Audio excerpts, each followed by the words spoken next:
Evelyn Carter hit the frozen platform before she knew she'd fallen.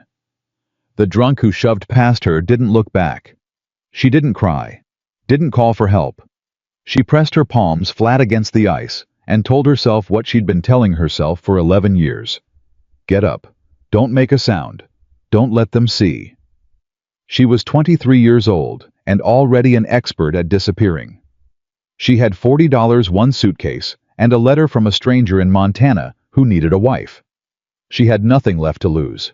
Or so she believed. If this story already has your heart, please subscribe to our channel, hit that notification bell, and follow along with me until the very last word.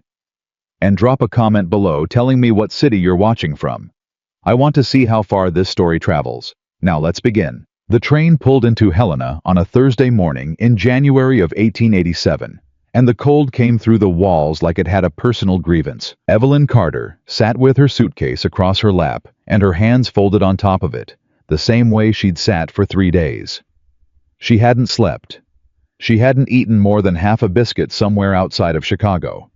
The woman beside her had tried twice to start a conversation, and twice Evelyn had answered in words so quiet and so few that the woman eventually gave up and turned toward the window instead. That was fine. That was preferred. The letter from Cole Bennett was folded inside her coat pocket, pressed close against her ribs, like something she might need in a hurry. She had read it so many times the paper had gone soft at the creases. The handwriting was plain and careful, no flourishes, no attempt to charm.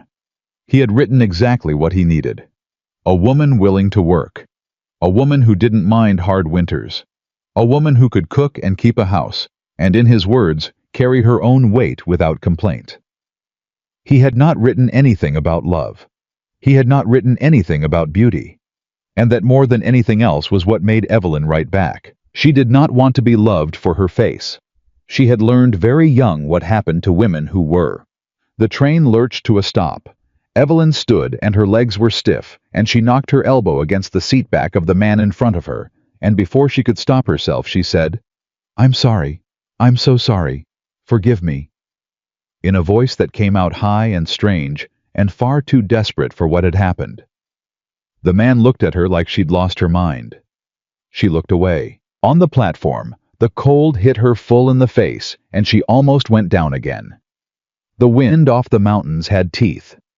She gripped the suitcase handle and scanned the crowd the way she always scanned every crowd looking for the exits. First, then the loudest men, then the ones who stood still and watched without cause. There was one of those. He was leaning against a post at the far end of the platform, with his hat pulled low against the wind arms, crossed over his chest, watching the train doors with the flat patience of a man accustomed to waiting. He was tall, lean in the way that came from work rather than youth, and he wore a dark brown coat that had seen considerable use. He had not shaved in a few days. He did not look particularly happy to be standing in the cold, but he also did not look mean. Evelyn had become very good at reading men for meanness.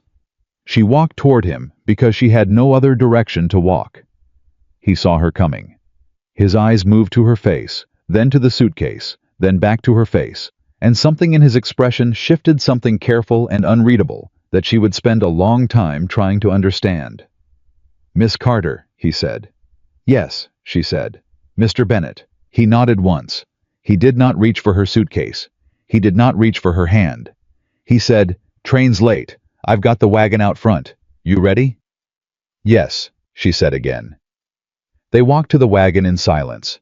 He helped her up onto the seat with one hand briefly under her elbow. The lightest contact possible released the moment she was settled. She noticed that. She filed it away. The drive out to the Bennett Ranch took the better part of 3 hours. The road was bad, and the wind was worse, and Cole Bennett said maybe a dozen words the entire way. He pointed out landmarks, the river, the tree line where the elk came in the evenings, the shape of the mountains to the west. He said it plain no ceremony, like he was giving her a map she might someday need. She listened. She stored everything he told her in the same careful place she stored all information she might someday need in a hurry. When the ranch came into view, she felt something she hadn't expected. Not disappointment, she had braced hard against disappointment. Not relief exactly. Something quieter than either.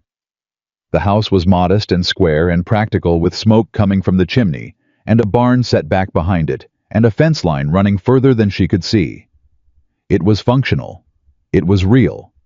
It was nothing like the house in Boston with its high ceilings and locked doors, and the particular sound the belt buckle made when it hit the hallway floor. "It's not much," Cole said, misreading her silence. "It's fine," she said.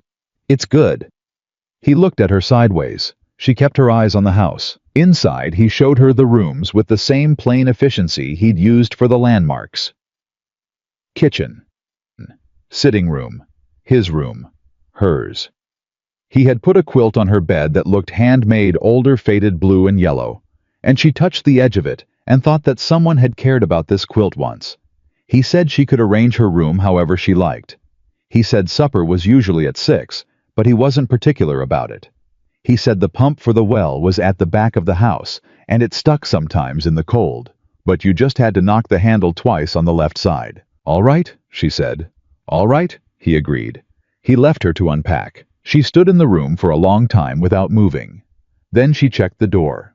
There was no lock on it from the inside, only a simple latch, and her chest went tight for a moment, and she breathed through it, the way she'd learned to breathe through things slow, and even count to 5, count back down. She put her suitcase on the floor and opened it, and placed her things on the shelf with the same care she gave every task, thorough quiet, making no more noise than necessary. At the bottom of the suitcase, wrapped in a spare blouse, were 3 things she had brought from Boston that served no practical purpose whatsoever. A small tin of yellow paint, dried and cracked but salvageable. A brush with most of its bristles still intact. And a torn page from a book of botanical illustrations, wildflowers of the northeastern states, that she had carried for 5 years and never shown to anyone. She put those at the very back of the shelf behind everything else. The first week was a study in coexistence. Cole Bennett, it turned out, was a man of rigid routine and very little wasted motion. He rose before the sun, and he worked until after it set, and he said what needed to be said, and nothing beyond it. He did not raise his voice. He did not slam doors. He did not stand in doorways watching her with that particular kind of calculating silence that she had come to associate with danger. He drank coffee in the morning, and occasionally a small glass of whiskey in the evening, and he was the same either way, level, and contained like a river that knew its own banks. She watched him the way she watched everything, cataloging, comparing, looking for the seams. She cooked and cleaned and learned the rhythms of the ranch faster than he seemed to expect. She asked questions when she needed to know something and asked no others. She was useful, and she knew how to be useful, and usefulness had always been her primary protection. On the 4th day, she was carrying the water buckets in from the well, when one slipped on a patch of ice, and the handle swung and caught her across the forearm, hard enough to leave a mark. She bit down on the sound and finished the job, and came inside and rolled her sleeve back to look at it when she thought he was out in the barn. He was not out in the barn. Howe was standing at the kitchen counter with a cup of coffee, and he saw her roll the sleeve, and he saw her arm, and his jaw went tight. And she saw him see it, and she pulled the sleeve down fast and said, "It was the bucket handle, the ice." "I know," he said. He didn't move, didn't come closer. "There's some linen in the second drawer, and some salve in the tin next to it." She stood still for a moment. He turned back to his coffee. She got the linen and the salve. That night, she lay in the dark and thought about it for a long time. The way he'd seen and gone quiet. The way he hadn't touched her, or asked to see it, or made her explain. She had expected at minimum the question, how did that really happen, with all the weight of accusation behind it, the assumption that she was lying, or that she was fragile, or that she was trouble. He had offered her the linen and turned back to his coffee. She didn't know what to do with that. On the 7th night she woke screaming. She was back in the closet under the stairs. She was 6 years old, and it was completely dark, and she could hear his footsteps overhead, and she knew if she made any sound at all, he would hear her, and if he heard her, it would be so much worse. And then the floorboards of the ranch house creaked, and she came awake with a sound trapped in her chest, like something live and dangerous, and she was sitting up in the dark with her hands pressed over her mouth and her whole body shaking. There were footsteps in the hall. She stopped breathing. A knock at her door. Quiet, not demanding. Cole's voice. "Miss Carter, you all right?" She couldn't answer for a moment. "Miss Carter." "Yes," she managed. Yes. I'm sorry. I'm fine. I'm sorry I woke you." A pause. "All right," he said. "I'm just across the hall if you need anything." He didn't open the door. She sat in the dark for another hour, shaking, and she listened to his footsteps cross back to his room, and the creak of his bed as he lay back down, and she thought he didn't open the door. In the morning he said nothing about it. She came to the kitchen, and he was already at the table with his coffee, and he looked up and nodded and said, "There's oats on the stove if you want them." "Thank you," she said. He said, and looked back at the newspaper. She stood at the stove with her back to him, and she felt something in her chest that she could not name. Something that hurt in a way that had nothing to do with injury. She thought it might be the particular ache of being treated as though you were ordinary. As though you were a person who deserved ordinary things. She hadn't felt that before. She almost didn't recognize it. 3 weeks in, she started laughing again. It wasn't anything grand. Cole had been trying to get one of the younger horses, a stubborn gray mare named Bessie, to accept a new bridle, and Bessie had very clear opinions about it, and Evelyn had come around the corner of the barn to find Cole Bennett. This quiet, contained, serious man standing in the middle of the paddock, having what amounted to a solemn argument with a horse. "I'm not asking much," he was saying. "I'm asking for cooperation. Just the basic level of cooperation one living creature owes another." Bessie tossed her head and stepped sideways. "That's not an answer," Cole said. And Evelyn laughed. It startled both of them. Her first because she hadn't done it in so long that it felt foreign in her throat, like a word in a language she'd almost forgotten. Him, because he turned and looked at her with genuine surprise. Not offense, just surprise. And then something in the line of his mouth shifted, and he said quite seriously, "She's being unreasonable. She is." Evelyn agreed, still smiling, and she came into the paddock and spoke softly to Bessie, and Bessie accepted the bridle inside of 3 minutes. Cole stared at her. "How did you do that?" he said. "I didn't do anything," Evelyn said. "She just wanted to be asked differently." He looked at the horse. He looked at Evelyn. He said, in a way that meant he was thinking hard about something. After that, things shifted. Not dramatically. Cole Bennett was not a dramatic man, but in small and specific ways. He started telling her things at supper. The history of the ranch. How his father had built the first structure with 2 hired hands and a stubborn mule. What the winters were like in their worst years. Which of the neighboring ranchers were trustworthy, and which weren't, and exactly why. He spoke plainly without decoration, and he didn't seem to require much response from her, just listening, which she was extraordinarily good at. She started telling him things too.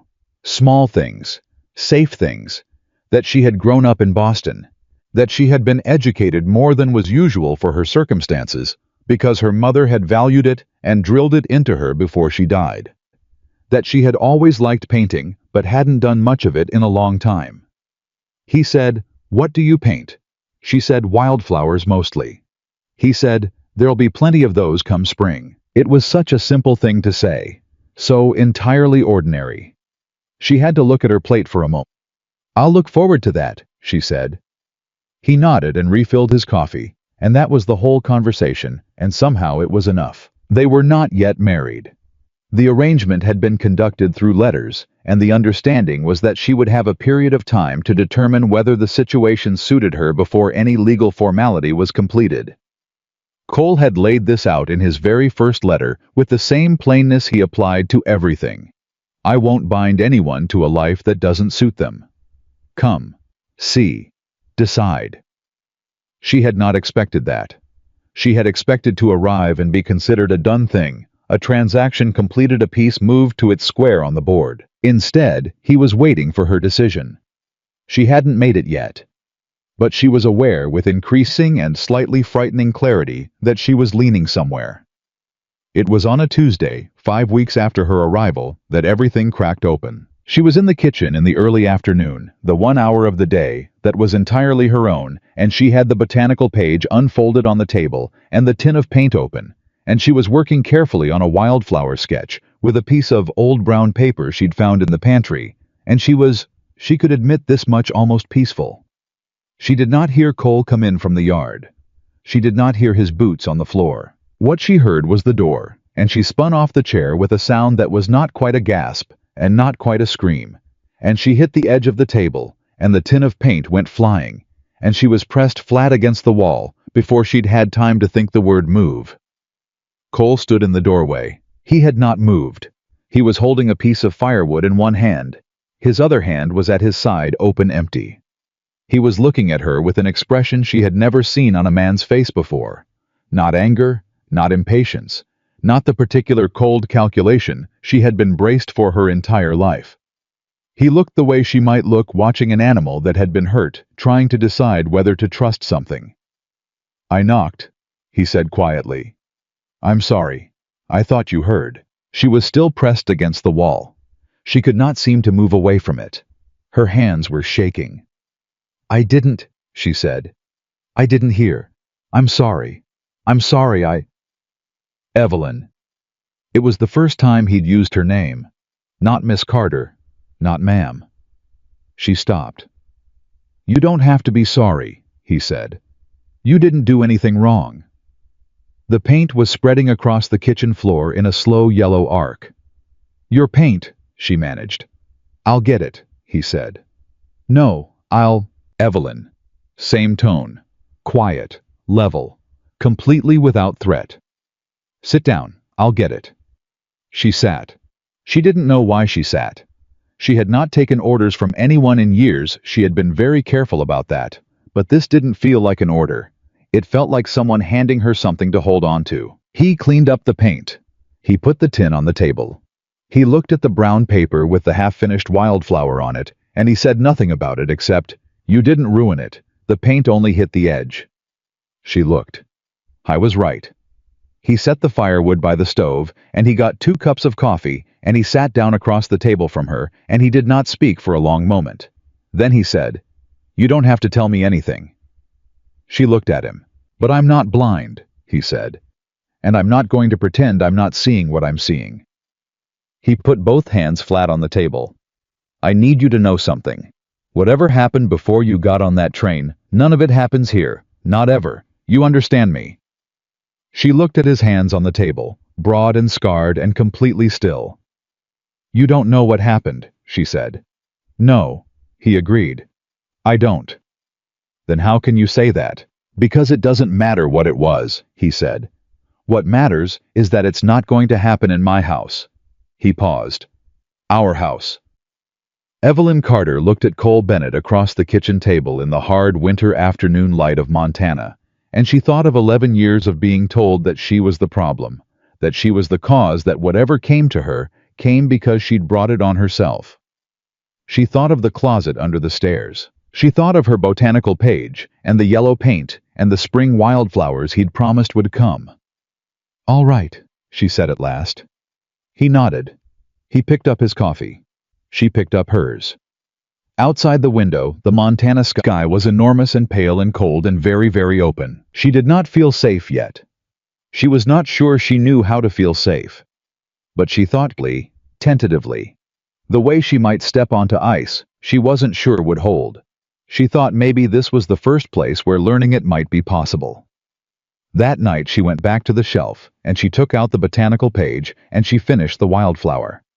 She left it on the kitchen table when she went to bed. In the morning, it was gone.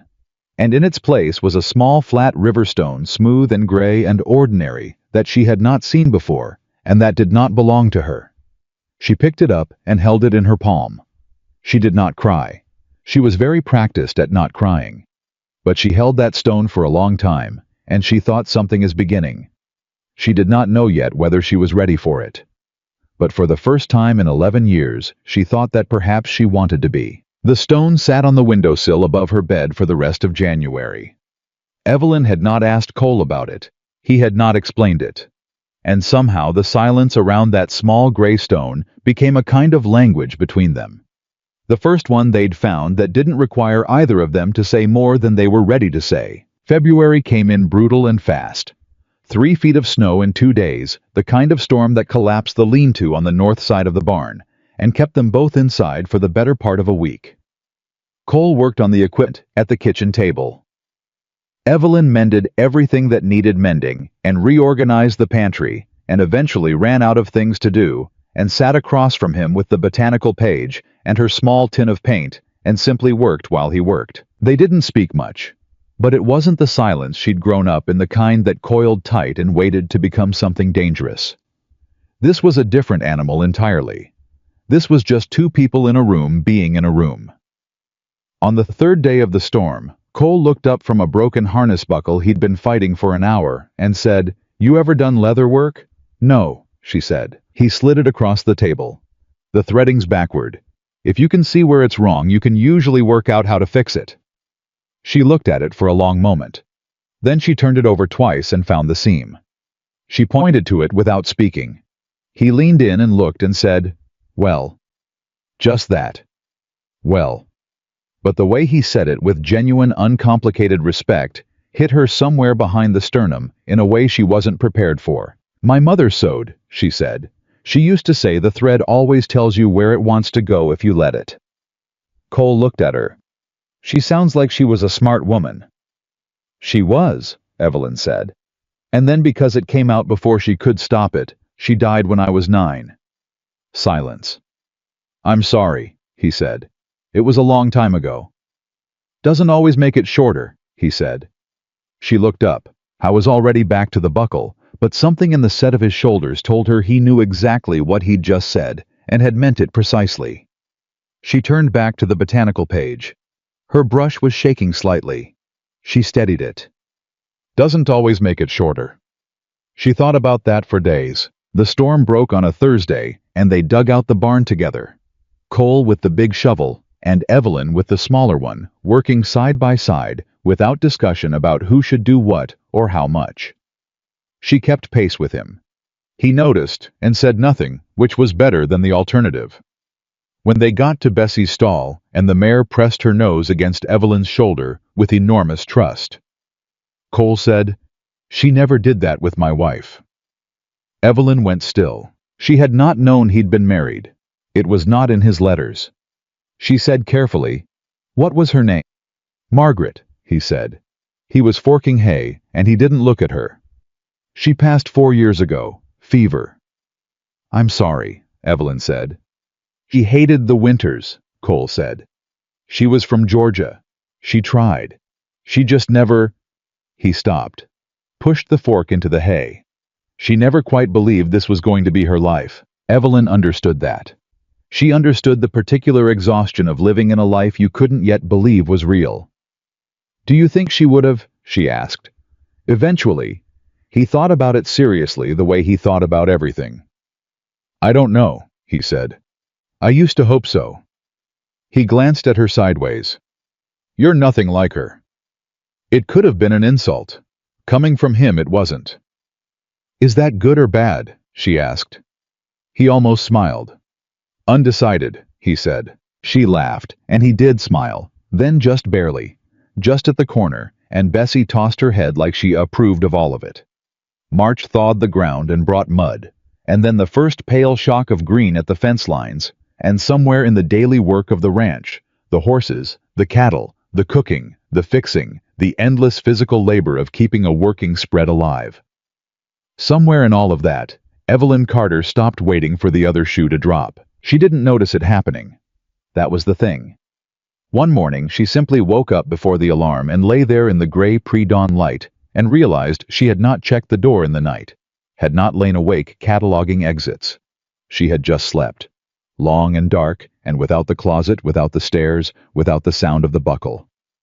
She lay there for a long time, breathing carefully, not wanting to disturb it. Then Cole knocked on the wall, his version of a wake-up call, always the wall, never the door, and she said, "I'm up," and got out of bed and went to start the coffee, and the day began the same way it always began. But it wasn't the same. She knew it wasn't the same. That afternoon she rode out with him to check the east fence line.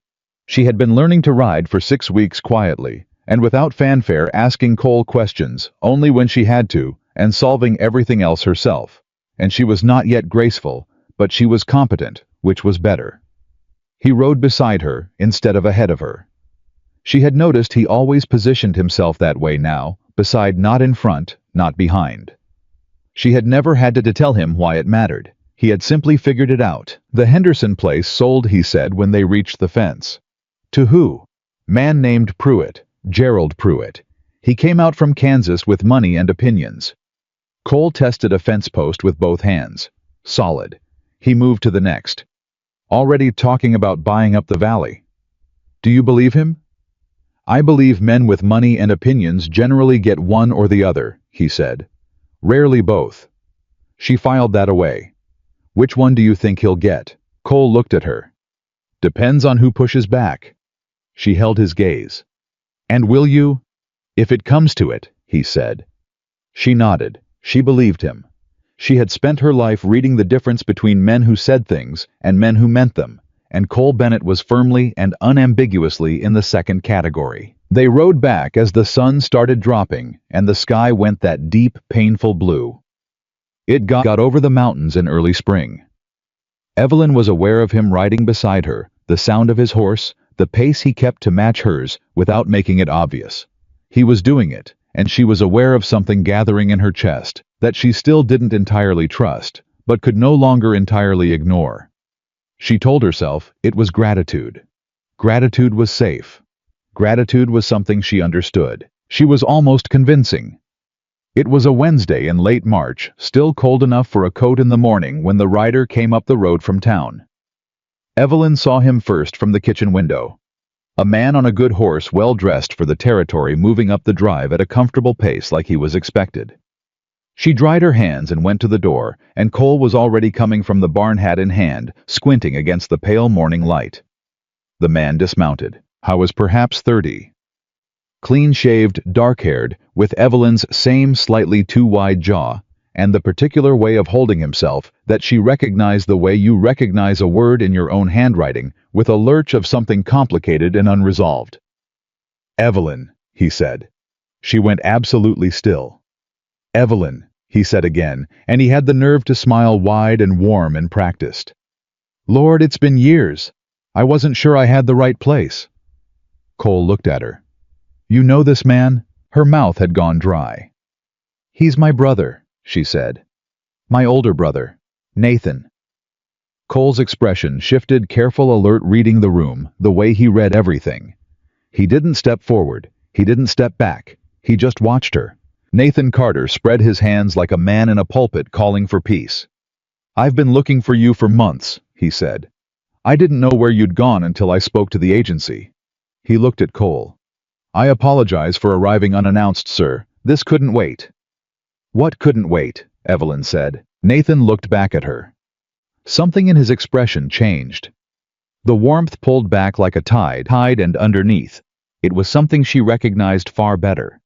The particular calculation of a man deciding how much to reveal and in what order. Stepfather's dead, he said. The world went quiet. Evelyn heard her own heartbeat for 3 full seconds before she heard anything else. When? She said. It wasn't a question. 6 weeks ago, Nathan said. Heart. It was fast. She thought good. She thought not fast enough. She thought 11 years, 11 years, 11 years. And then she pushed all of it down and kept her face exactly where she needed it. Why are you here, Nathan? She said. Not a question either. He had the grace to look briefly uncomfortable. There's a will, Evelyn. He wrote one near the end. The lawyers have been trying to find you. He reached into his coat and produced an envelope thick and official and held it out toward her. He left the house, most of the estate, to you. She didn't move toward the envelope. To me, she said. Nearly $20,000, Nathan said. The house, the furnishings, the accounts, all of it. Cole said nothing. He was watching Evelyn. There's a condition, Nathan said. And there it was. The word she'd been waiting for, the word. There was always, always, always. You have to come back to Boston to sign the papers. In person. The estate won't transfer without your signature on the original documents.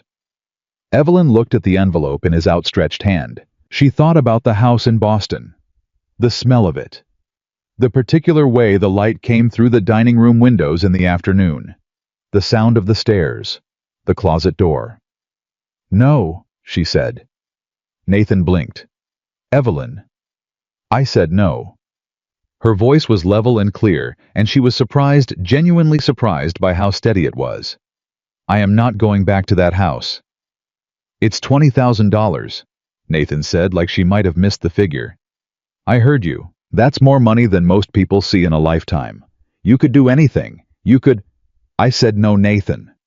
The word hit the air like a stone hitting water, and Nathan went quiet, and Cole was still watching her with that careful, unreadable expression, and she kept her eyes on her brother.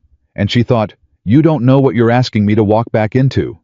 And then immediately underneath that, he probably does. Why don't you come inside? Cole said. His voice was entirely neutral, but it pulled the air out of the standoff with the same ease he used on difficult horses. Have some coffee. Rest your horse. Nathan looked at him, and then at Evelyn, and pasted the warm smile back on.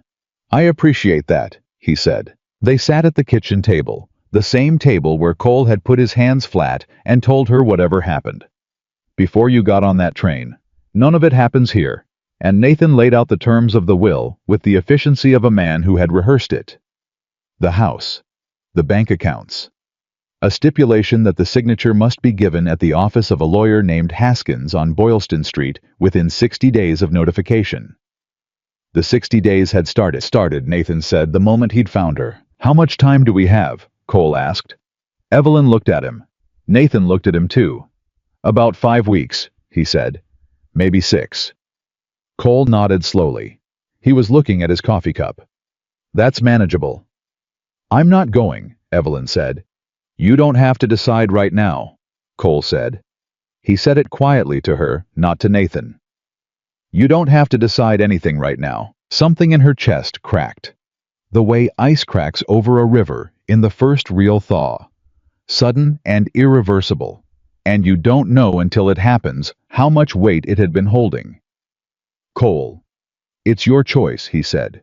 Whatever you decide, it's your choice. Nathan watched this exchange with the expression of a man recalculating. Evelyn looked at her brother. He was older than her by 7 years, and he had been there for some of it, not all of it, but some, and he had been old enough to leave when she was not, and he had left, and they both knew what that meant, and neither of them would ever say it at a table with a stranger present. Where are you staying? She asked him. In town, he said. The hotel on Prospect. We'll send word, Cole said. Nathan looked at him again, longer this time, measuring. Then he nodded and thanked them for the coffee and picked up his hat and left. They listened to his horse on the road for a long moment after he was gone. You don't have to tell me, Cole said. He was still looking at his cup. I know, she said. But I'd like to understand, he said, if you're willing. She sat with that. In the old life, in the Boston life, she would have said, I'm fine, and it's nothing, and changed the subject so fast he wouldn't know where to grab. She had been doing that for 11 years, and she was very good at it. She said, he wasn't my father. He married my mother when I was 4. After she died, he had a particular idea about how a household should be run. She paused. I wasn't very good at meeting his standards. Cole's jaw tightened. A muscle jumped in his cheek. It went on until I was 16, she said. Then I got out. I got a position with a family across the city, and I stayed there until they moved, and then I got another position, and then another. I never went back. She looked at her hands. I answered your advertisement because I needed to get further away than the other side of the city. Silence. And Nathan, Cole said. The name came out flat and careful, the way he said the name of the rancher he didn't trust. Nathan left when I was 12, she said. He was 19. He left and he didn't come back. She paused. I don't know if he knew. I've never asked. Cole said nothing for a long time. She could hear him breathing slow and controlled the way he breathed when he was working through something he didn't want to get wrong. Finally, he said, $20,000 is a lot of money, Evelyn. I know. A woman with $20,000 can own land, he said. Can own a future. He looked up. Can make choices she couldn't make otherwise. She met his eyes. I'm not telling you to go, he said. I'm not telling you anything. I'm saying whatever that man left you, it belongs to you. Not to him, not to his memory, to you. She sat with that. Outside. Bessie made a sound in the paddock, sharp and sudden, and then went quiet, and the kitchen settled back into its ordinary stillness. "If I went," Evelyn said slowly, "I wouldn't go alone." Cole looked at her. "I couldn't," she said. Not as a plea, as a simple stated fact, the way she stated all simple facts. "I couldn't walk into that house alone." He held her gaze for a long time. "Then you won't," he said. She breathed in. She breathed out. "We're not married yet," she said. "That's fixable," he said. It was so plainly, so entirely, so unmistakably him that she almost laughed again. Almost. She reached across the table and picked up the envelope with the lawyer's seal and held it between her hands and looked at it. $20,000. The house on Boylston Street. The closet under the stairs.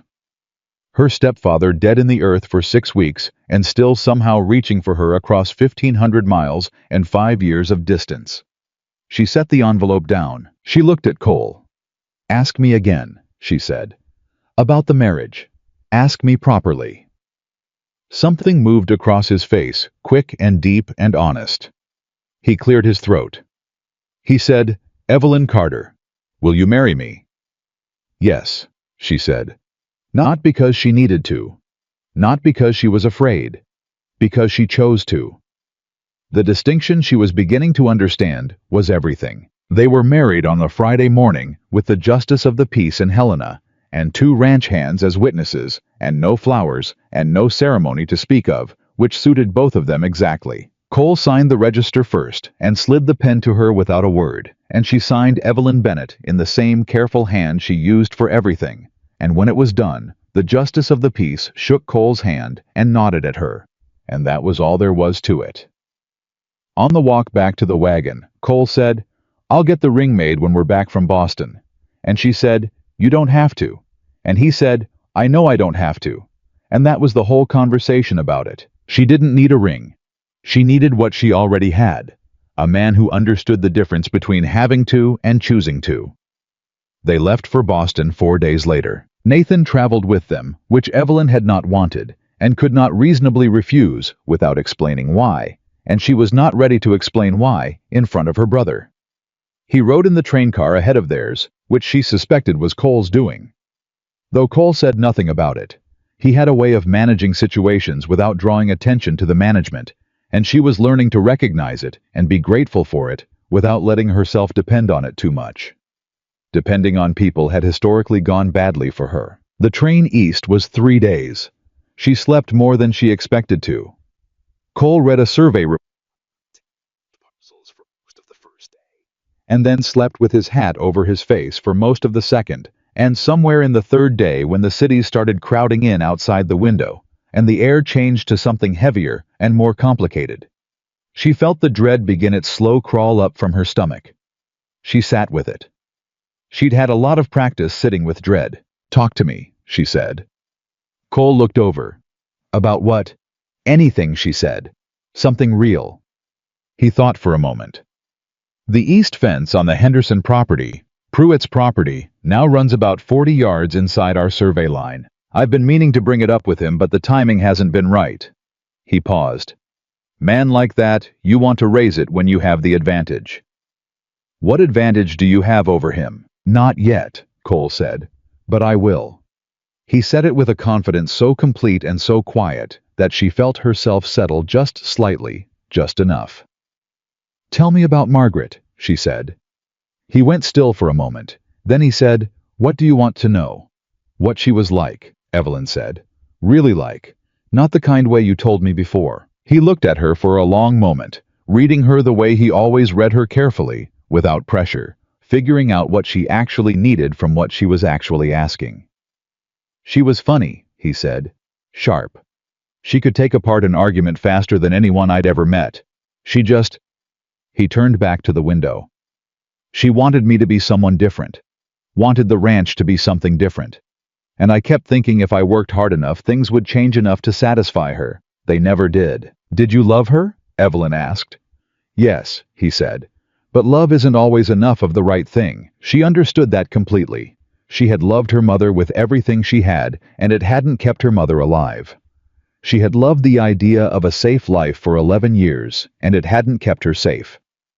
"Cole," she said. When we get to the house." She stopped, started again. "I need you to follow my lead. Whatever I do, whatever I decide, you follow. You don't step in unless I ask." He turned to look at her fully. "Even if it's hard to watch." "Especially then," she said. He held her gaze for a long time. "All right," he said. "I mean it," she said. "I know you mean it," he said. "That's why I said all right." Boston arrived, the way she remembered it, loud and crowded, and smelling of the harbor, and too many people living too close together. The house on Boylston Street was a 15-minute carriage ride from the station, and Evelyn sat with her hands flat on her knees the entire way, and said nothing, and counted her breaths, and told herself what she'd been telling herself since she'd said yes to Nathan's envelope. You are not 6 years old. You are not 16. You are 23 years old, and you are married, and you are here on your own terms. And this is the last time. Nathan met them on the front step with the lawyer, a thin man named Haskins, with spectacles, and the permanent expression of someone who found human emotion professionally inconvenient. The house rose up in front of her 4 stories of dark brick and white trim. Every window exactly where she remembered it, the iron railing exactly the height it had always been. Her feet stopped moving. Cole was at her shoulder, not touching her, not speaking. Just there. She could feel the solid fact of him, the way you feel a wall when you put your hand out in the dark. She walked through the front door. The smell hit her first. Polish and old wood and something floral slightly stale that she could not name, but her body named for her. Instantly her pulse shot up. Her hands went cold. Her vision sharpened, the way it always sharpened when she needed to know where every exit was. Haskins was already talking. Papers to sign. An inventory to review. A formal transfer of deed. He moved efficiently through the foyer toward the study, and Nathan followed him and Cole hung back. "Evelyn," Cole said quietly. "I'm all right," she said. "I know," he said. "I just want to say we can leave any time, right now if you want. There are other lawyers, other ways." "There aren't," she said. "Not without a fight I don't have the energy for." She looked at the hallway stretching ahead of her. "And I am done running from this house." She walked forward, the study first. Haskins laid the papers on the desk in neat rows and went through each one with the brisk efficiency of a man billing by the hour. Evelyn read every word. She had always been good with documents, one of the things that had made her valuable in service, households her ability to read and retain, and she read each page slowly and completely. And Nathan shifted his weight twice and checked his pocket watch once, and she did not hurry. Cole stood by the door with his arms crossed and said nothing. She signed where she needed to sign and initialed where she needed to initial. And when it was done, Haskins gathered his papers and expressed his condolences with the exact warmth of a man who felt none and left. Nathan said, "Well, that's settled then." "Is it?" Evelyn said. He looked at her. "You'll want to arrange for the house to be sold, I imagine, or kept. That's your business now." "It is," she agreed. "I want to walk through it." Nathan hesitated. "Evelyn, I'm not sure that's—" "I wasn't asking," she said.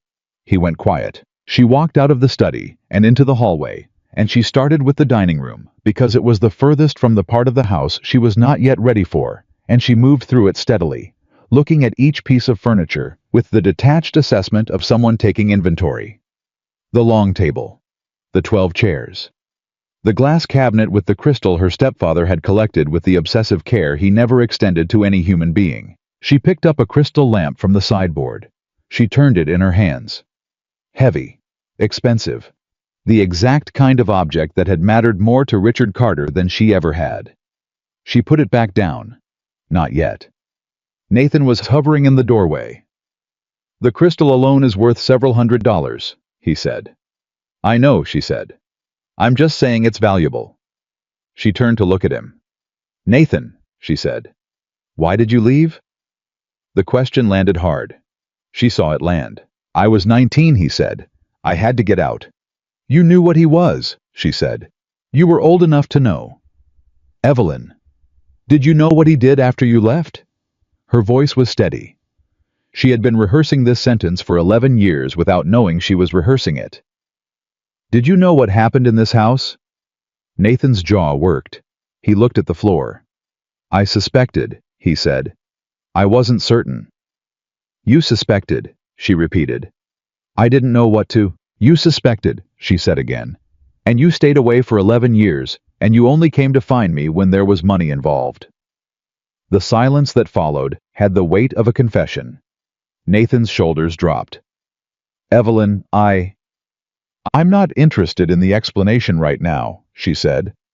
I am going to walk through this house, and I would like you to wait here. He stayed in the dining room. Cole fell in behind her quiet, as shadow keeping his distance exactly right. She went upstairs next. The bedrooms first, her mother's old room stripped and repurposed into something impersonal. Nothing of her mother left in it anywhere, and she stood in the doorway and breathed and moved on. Her own room, the small one at the end of the hall, the one with the window that faced the alley and never got good light. She'd lain in this bed for 11 years listening, waiting, tracking footsteps. She turned around and went back down the stairs, and then she stood in the hallway. The closet was under the stairs. The door was low and narrow and painted the same dark color as the wainscoting, half hidden, just as it had always been. She had spent so many hours telling herself it was just a door, just wood, just hinges. Cole stopped walking. She felt him stop behind her. She heard him breathe. She walked to the door and put her hand on the knob. Her heart was doing something violent and irregular inside her chest. Her throat was tight. The edges of her vision went strange for a moment, and she was 6 years old, and it was dark, and there was no sound except her own breathing. And then Cole said from behind her very quietly, "You don't have to open it." "I know," she said. She opened it. Dark inside. Small. Lower than she remembered because she was taller now, but exactly the same. The smell of it. Dust and old wood, and something metallic. She'd never been able to name the shape of the ceiling. Slanting down the single shelf, with the broken clay pot still on it, that had been there since she was a child, and had clearly never been touched. She stood in the doorway and looked into it. Everything she had been holding for 11 years gathered in her chest, like water behind a dam that had finally reached its limit. She did not go inside. She did not need to go inside. She looked at it, at the smallness of it, at the darkness of it, at the completely ordinary terribleness of it, and she understood for the very first time all the way through that it was just a closet.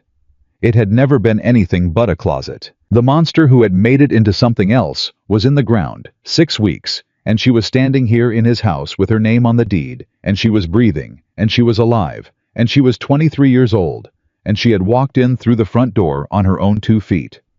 She heard Nathan's voice from the dining room. "Is she all right?" And Cole's voice flat and final. "She's fine," without even turning to check on her because he already knew she was. She closed the closet door. She turned around. She walked back to the dining room. She picked up the crystal lamp. Nathan saw what was in her face and took a step back. She threw it. It hit the far wall and shattered into 100 bright pieces, and the sound was enormous and enormously satisfying. And before she'd had time to think about it, she had the second lamp, and she threw that too, and Nathan said, "Evelyn." And Cole put a hand on Nathan's arm and said, "Don't," in a voice that brooked exactly no argument. She went through the crystal cabinet next. Every piece. Methodically, without rage, with something far colder and cleaner than rage, with deliberateness. With intent. With 11 years of accumulated clarity about what this house and everything in it had cost her, and the absolute certainty that none of it would ever be worth more than what had been taken. When the cabinet was empty, she stopped. Her hands were cut from the crystal. She looked at them, the small bright lines of red across her palms, and she thought of Cole's hands flat on the kitchen table in Montana, and the river stone on the windowsill, and Bessie pressing her nose against her shoulder. She turned around. Cole was standing in the doorway. I was not alarmed. He was not horrified. He was watching her with that expression she'd seen on his face the day she'd bolted against the kitchen wall. The careful, patient, honest look of a man who was not seeing damage, who was seeing something else entirely. "You done?" he asked. "Almost," she said. She walked to the head of the table. The chair at the head, Richard Carter's chair, always his chair, the one no one else was permitted to sit in, ever under any circumstances. She pulled it back from the table, and she sat down in it, and she put both bleeding hands flat on the polished surface of the table. She sat in that chair for 60 seconds. She counted them. Then she stood up, pushed the chair back in, and said, "Now I'm done." Nathan was very pale. He looked at the wreckage of the crystal cabinet, and then at her, and then at Cole, and then very carefully at nothing.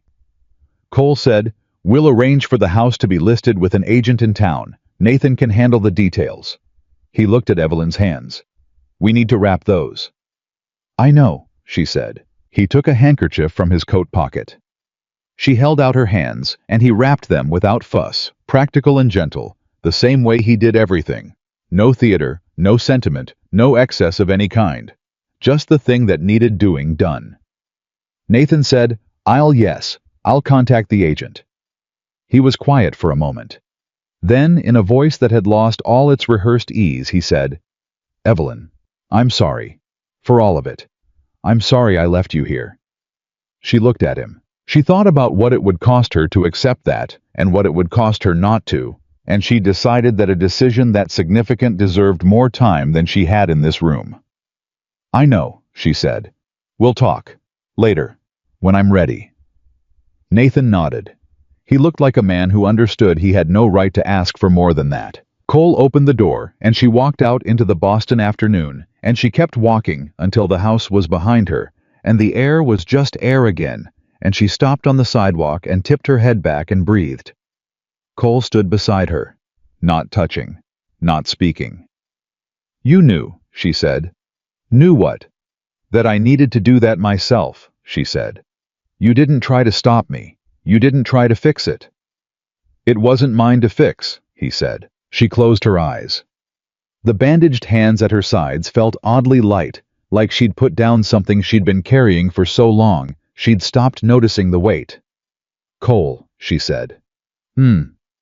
I'd like to go home." He said nothing for a moment. Then, "Our train's at 7. "Good," she said.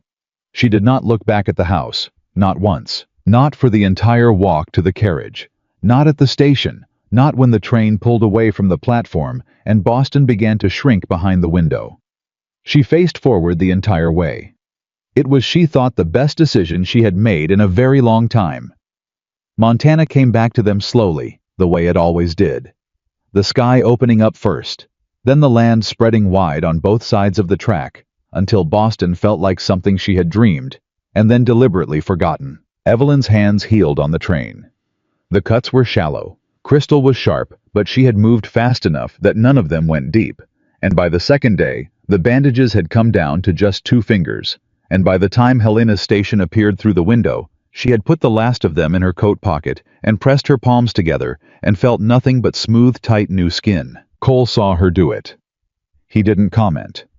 He was getting better at that, the precise and particular art of witnessing without narrating. They rode back to the ranch in the wagon, with the same silence they'd had on the drive-in from Helena back in January, but it was a completely different kind of silence now.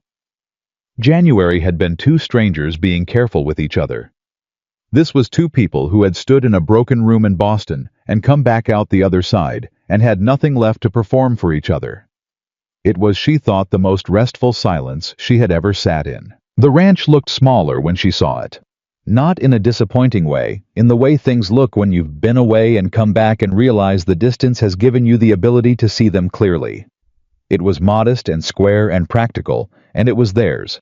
And when Bessie's head appeared over the paddock fence, and the mare let out a sharp, irritated sound at the sound of the wagon, Evelyn laughed and Cole said, "She's been difficult all week, according to Hank." And Evelyn said, "She missed me." And Cole said, "She's a horse." And Evelyn said, "She missed me." And he almost smiled. Inside of a week, she had made a decision. She didn't announce it. She didn't make a production of it. She wrote 3 letters, 1 to the Boston agent handling the house sale, 1 to the bank, where the estate accounts were held, and 1 to a land surveyor in Helena, whose advertisement she'd found in the county paper, and she posted all 3 on the same morning, and came back to the ranch and started the coffee and waited. Cole came in from the barn and saw her at the table with the letter paper and said, "Writing to Nathan." "No," she said, "to the bank and the land office." He poured his coffee. He sat down. "Tell me." "The east fence," she said. "The one Pruitt moved 40 yards into your survey line." He set the cup down. "I want to buy it," she said. "The land between his fence and ours. I want it properly surveyed and properly recorded, and I want a legal claim on it that nobody can argue with." She met his eyes. "With my money." Cole was very still. "This is a partnership," she said. "I'm not handing it to you. I'm buying into it. Our land. Equal shares." The expression on his face moved through several things she'd never seen on him before. Something that might have been pride. Something that might have been relief. And underneath both of those, something that worried her slightly. Something she couldn't name yet, but filed away carefully for later. "You don't have to do that," he said. "I know I don't have to," she said. He looked at her for a long moment.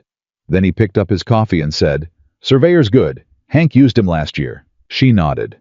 "I know. I asked Hank." Cole blinked. "When?" "Yesterday," she said. "While you were checking the north pasture." He stared at her. "You planned this whole thing while I was in the pasture." "I've been planning it since the train," she said. "I just needed to confirm the surveyor." He looked at his coffee cup. Then he looked back at her. "My first wife," he said slowly, "would have handed me the money and told me to sort it out." "I'm not your first wife," she said. "No," he agreed. "You absolutely are not." The surveyor came out in mid-April and walked the line in 2 days and produced a document so precise and legally airtight that Gerald Pruitt, upon being presented with it by Cole, with Evelyn standing 2 steps to his left and saying nothing at all, with an expression that said everything necessary, moved his fence back to the correct position inside of a week. "He looked scared of you," Cole told her that evening.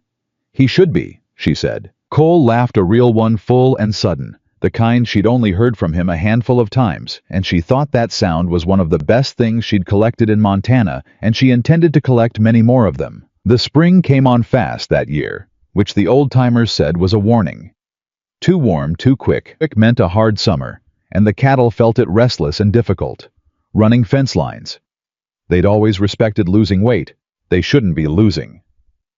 Cole spent long days in the saddle and came home later and later, and Evelyn ran the house and managed the books she'd taken over the account ledgers in March, with Cole's wary blessing, and had found 3 places where they'd been hemorrhaging money without knowing it, and she was useful constantly, and specifically useful, and she told herself that was enough. But she was watching him. He was getting quieter again. Not the good quiet she'd learned to read as contentment. The closed-off quiet.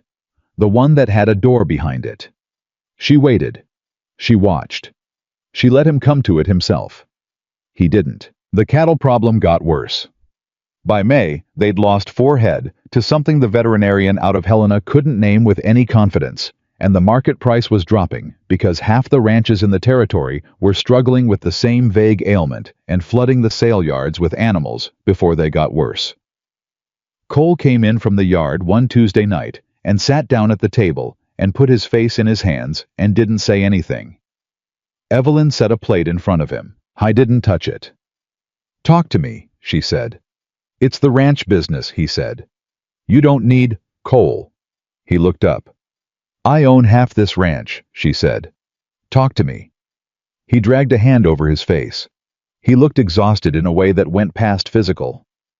"We're going to be short at the end of the quarter," he said. "The cattle losses the fence survey cost the resupply after the winter. It's not catastrophic, but it's close to it, and I don't like being close to it." "I know," she said. "I've seen the books." He went still. "You've seen—" "I've been keeping the books since March," she said. "Cole, I've been keeping the books since March." He stared at her. "I knew that." "Did you look at them?" The pause was its own answer. "There's a shortfall," she said. "It's real. It's also manageable if we move the south herd to the upper pasture by the end of the month and reduce the hay order and push the equipment repair on the thresher back to fall."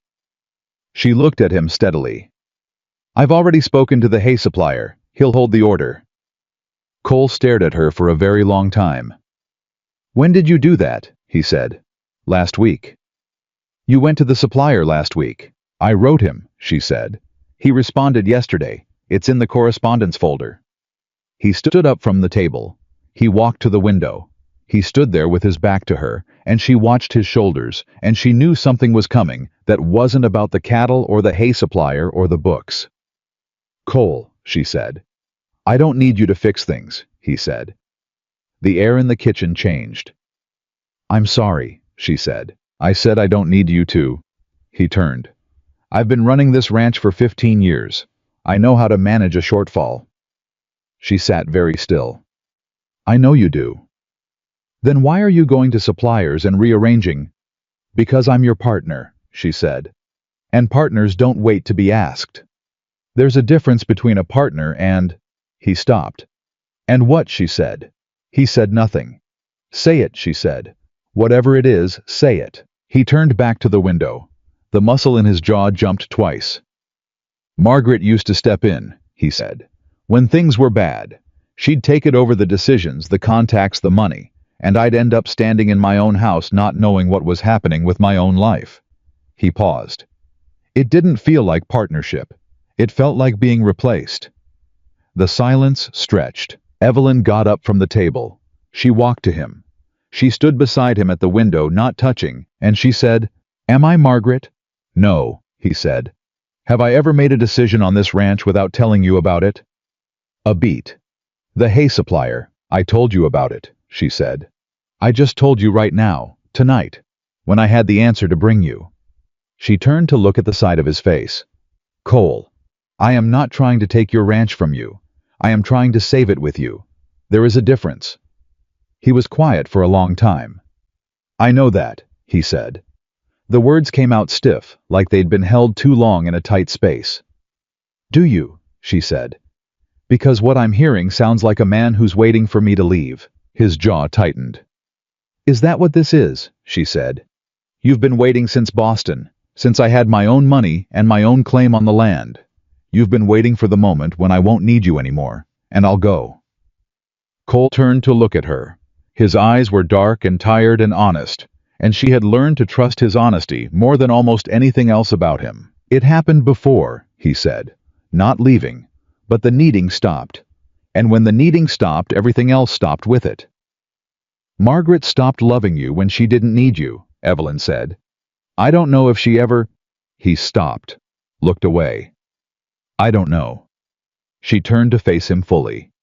She put her bandaged, no longer bandaged hands flat on his chest, the way he'd put his hands flat on the table in January, and she waited until he looked at her. "I don't stay because I need you," she said. He went very still. "I have $20,000 and a half share of this land, and I can read a ledger and manage a supplier, and I could if I chose to run this ranch alone or sell it and start over somewhere else entirely." She held his eyes. "I know all of that. I've known it since Boston." His breathing had gone slow and careful. "I stay because I choose you," she said. "Every morning, every hard day, every quarter when the numbers are close and the cattle are sick, and you come in and put your face in your hands."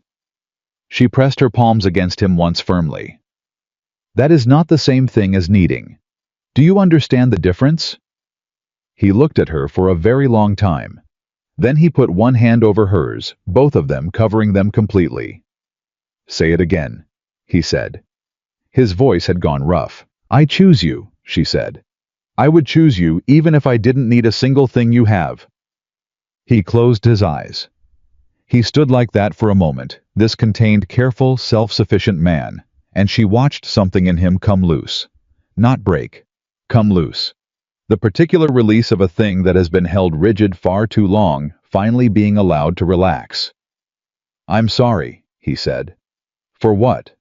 "For making it about my fear," he said. "When you were trying to help." "You're allowed to be afraid," she said. "You just can't let it make decisions for you."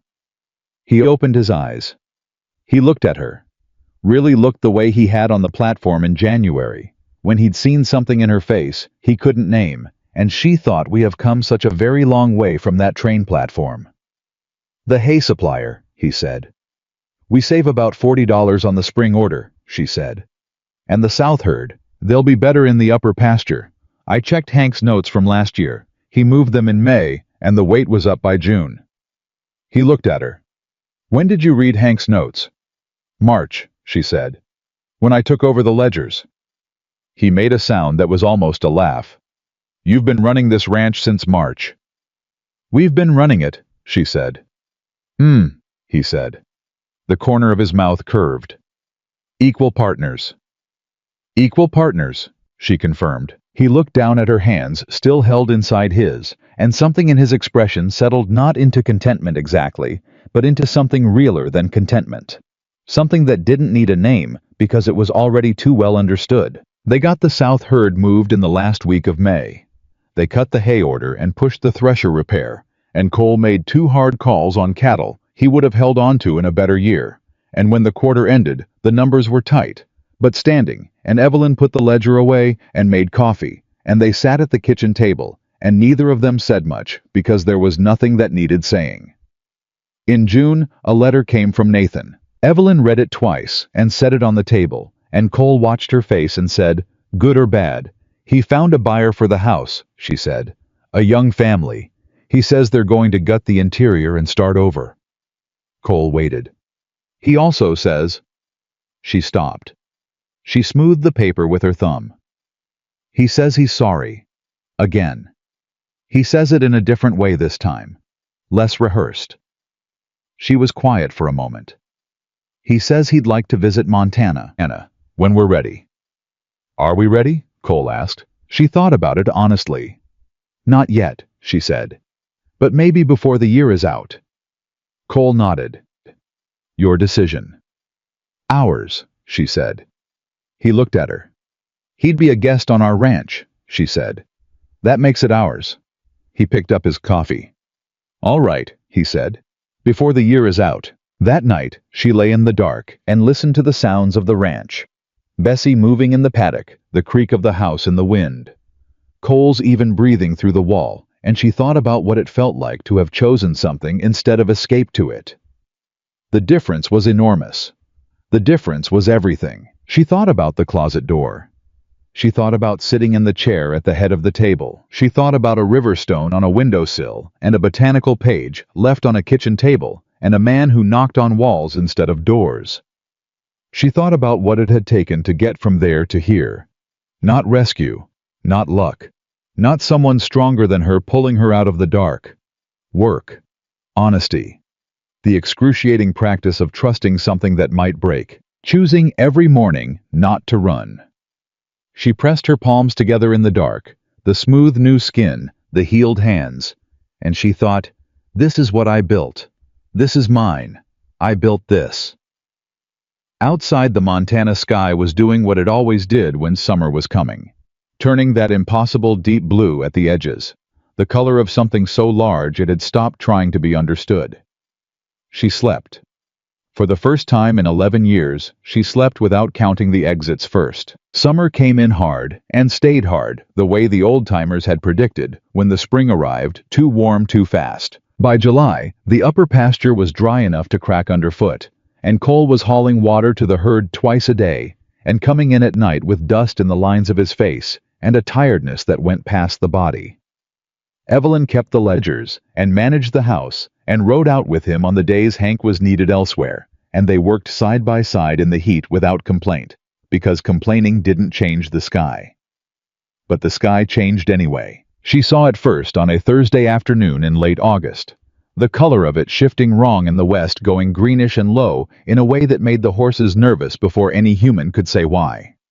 She was hanging the washing, and she stopped with her hands full of wet linen and looked at that sky and felt something old and animal move through her chest.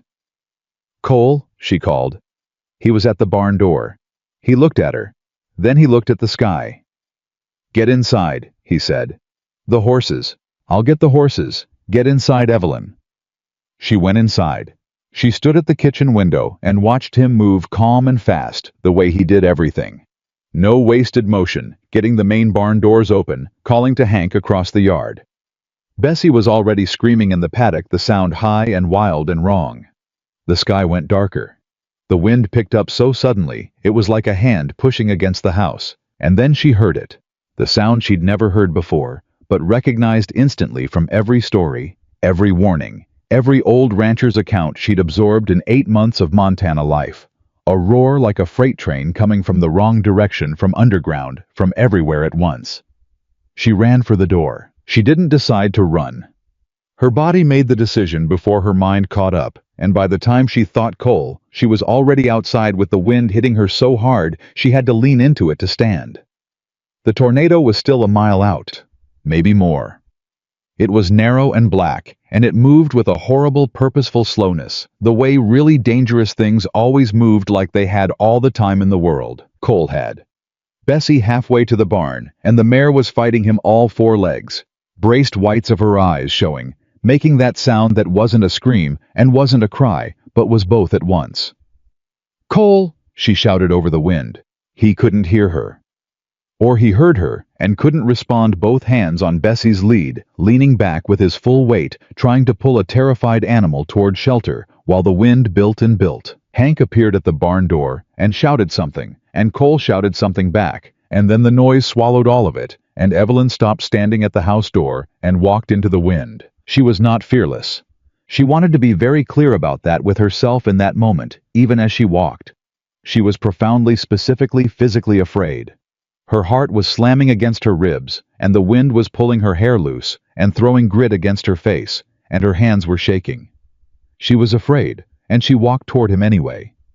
Because that was what love actually looked like. Not the absence of fear. The decision to move despite it. She came up on Bessie's left side, the side Cole didn't have, and she put both hands on the mare's neck, and she pressed her forehead against Bessie's head, and she said into the roar of the wind the same quiet nothing she always said to her. Not words, just sound. Just, "I'm here. I'm here. I'm here." Bessie's legs unlocked. They got her into the barn in 45 seconds. Cole pulled the barn doors shut and threw the brace bar, and turned and saw Evelyn standing in the middle of the barn floor, and his face went through 3 things in rapid succession: relief, fury, and something that couldn't be named because it was too large and too honest. "I told you to go inside," he said. "Bessie needed 2 people," she said. "Evelyn." "She's in," Evelyn said. "We're in. Argue with me later." The tornado passed east of them. They heard it, felt it more accurately, a pressure change so enormous the barn boards flexed, and one of the high windows blew out, and glass went everywhere, and all 3 of them. Cole, Evelyn, Hank crouched behind the hay bales and held on and listened to the world outside do something medieval and unstoppable. It lasted 4 minutes. 4 minutes was a very long time. When it stopped, Cole stood up first. He checked Hank fine, shaken a cut on his hand from the glass. He checked Evelyn standing uncut, breathing fast. He grabbed her by both arms and looked at her face like he was counting something. "Are you hurt?" "No," she said. "Your hands."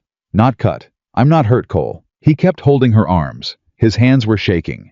She could feel it, this man who held everything so steady, whose hands she had never seen shake. Not when he worked, and not when he was exhausted, and not when he sat across from Nathan in that kitchen and said, "Your decision." His hands were shaking. "You came out into that," he said. "You were still outside," she said. "I told you to." "Cole." She put her hands over his. "I came out because I chose to. The same way I choose everything. You don't get to be angry at me for choosing you." He stared at her. Hank, with considerable wisdom, had moved to the far end of the barn to check on the horses. "You could have been killed," Cole said. "So could you?" she said. "We weren't. We got the horses in, and we're standing here, and everyone is accounted for, and I would do it again." "That is exactly what worries me," he said. "Good," she said. "That means you understand me." He let out a breath, long and shaking, and finally at the end of it, not quite a laugh, but related to one. He pulled her against him, and she let him, her face against his collar, and she could feel his heart going hard and fast, the same as hers. And she thought, "We are both afraid. We have always been afraid. We do it anyway." That was the whole secret. That was all of it. The storm damage was real. A section of the north fence was gone entirely, posts pulled out of the ground and thrown. The lean-to they'd rebuilt after the February snow had lost its roof. 2 acres of the upper pasture had a debris field across it that would take 2 weeks to clear. And the east end of the property, Pruitt's old fence line, their legal line, now had been hit by something, a tree, or a piece of another building that had taken down 30 yards of new fencing. Cole walked the damage the next morning with Hank and came back with a list. He laid it on the table in front of Evelyn. She looked at it. 3 weeks of work, she said. Maybe 4. About that. We need 2 more men for the fence. I know. I can hire them through the feed store in town, she said. Hendricks always knows who's looking for seasonal work. Cole looked at her. You know Hendricks. I've been buying the feed for 2 months, she said. He looked at the table, then back at her. Of course you have, he said. She got up and put the coffee on and said, The Pruitt fence we repair last. Let him see it down for a while. Let him understand what it would look like if we weren't here to put it back up. Cole was quiet for a moment. Then he said, You have a ruthless streak. I have a practical streak, she said. You can call it whatever you want. He picked up his hat from the peg by the door. I'll take the north fence with Hank. You handle Hendricks. Already planned to, she said. He paused at the door. He turned and looked at her at the kitchen that was hers, now the ledger on the table, the botanical painting she'd hung on the wall in May, the river stone that had moved from the bedroom windowsill to the kitchen shelf because she'd wanted it where she could see it while she worked. Evelyn, he said. What you did yesterday, he said. Coming out into that. She looked up. Don't do it again, he said. But thank you. She held his gaze.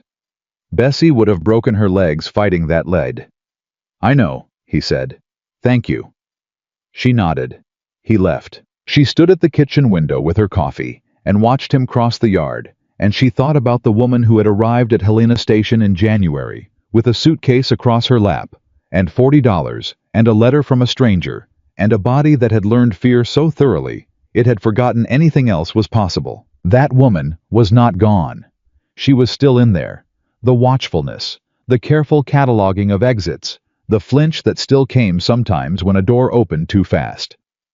She suspected she would carry some version of that woman for the rest of her life, and had made a kind of peace with it. You didn't survive what she'd survived and come out the other side without marks. The marks were not the whole story, but they were not the last word either. Nathan came in September the way she'd told him he could. He came by train, and Cole met him at the station and brought him back to the ranch in the wagon, and Evelyn was in the kitchen when she heard the wheels on the road, and she took 3 slow breaths and went to the door. Nathan looked thinner, less polished. He'd been doing something with his hands. There were calluses she didn't remember, and when he stepped down from the wagon and saw her, all the rehearsed ease was gone. He just looked at her, like a man who knew he had no right to be forgiven, and had come anyway because staying away felt worse than the risk.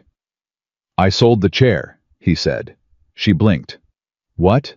The chair at the head of the table, he said. When the new family took the house, I asked them to let me take it. I sold it for $12 to a second-hand man on Tremont Street. He reached into his coat and held out a small paper parcel folded flat. I thought you should have the money. She looked at the parcel. $12 for the chair her stepfather had sat in for 15 years while she had been afraid to breathe in the same room. She took the parcel. She held it in her hand. You didn't have to do that, she said. I know, he said. I wanted to. She looked at her brother, this man she had known and lost and been failed by and not yet forgiven, and still despite all of it, recognized as bone of her bone, and she said, Come inside, I'll put the coffee on. He let out a breath he'd clearly been holding since Helena.